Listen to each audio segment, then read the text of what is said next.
He hesitated, then heard someone yelling, and didn't wait to find out what they wanted. He quickly followed Ted across the track and up the ladder and was just able to keep up as the other man ducked through a door. Ted led him through a couple of rooms, then climbed up on some pipes and started working his way into the darkness. He still heard shouting behind them, and it drove him on, following Big Ted. At first, it was kind of fun, sort of like an adventure. He figured he'd hang with Big Ted for a couple of days, then maybe go somewhere else, maybe even get out of the city. But a couple of days later it started snowing, and at least it was warm down in the tunnels. Well, at least it wasn't freezing cold down there. If you were careful, you could use the men's room around the corner from the oyster bar if you didn't stay too long and the transit cops weren't feeling too mean. But after he barely got away when they busted Big Ted, he spent more time in the tunnels than upstairs. He got used to it. It wasn't near as dark as it seemed at first. There were more lights than he'd thought, and after a while he even grew accustomed to the noise. Like the gentle rolling of ocean surf, Annie Thompson had called it in her gentle drawl that 2 years on the streets of New York hadn't hardened. Puts you to sleep just like you were on the beach at Hilton Head.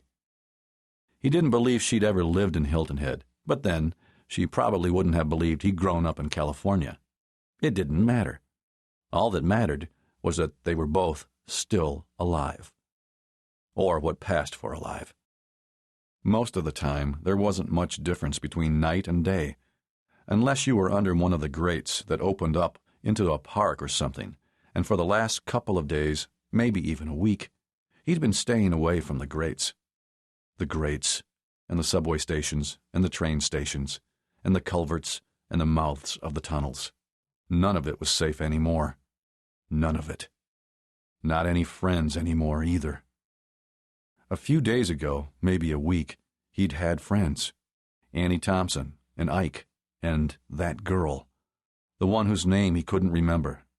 Didn't matter no more, anyway, once they started coming after him. They. The thing was, he didn't know who they were.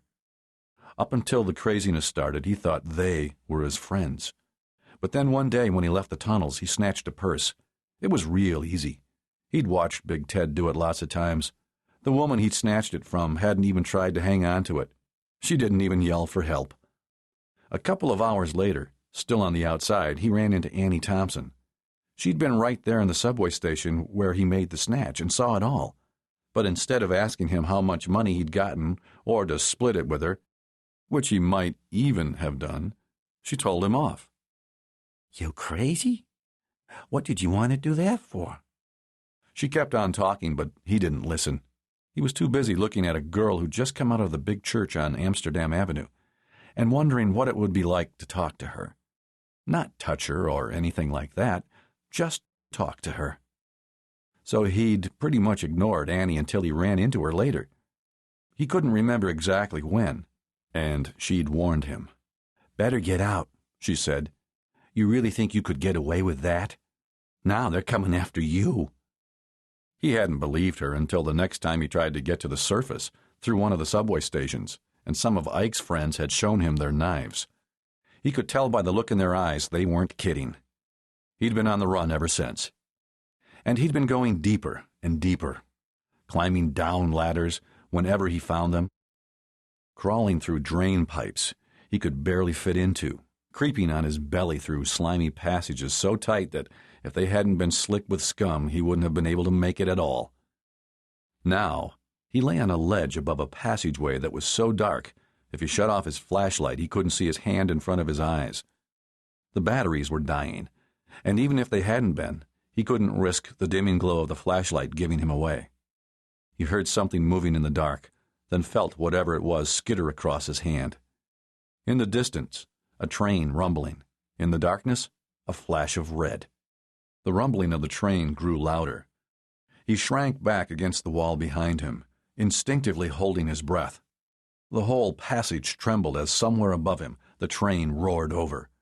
As the rumbling tremor faded away, the passage grew still. He let himself relax. He took a breath, and the fetid odor of decay filled his nostrils. Again,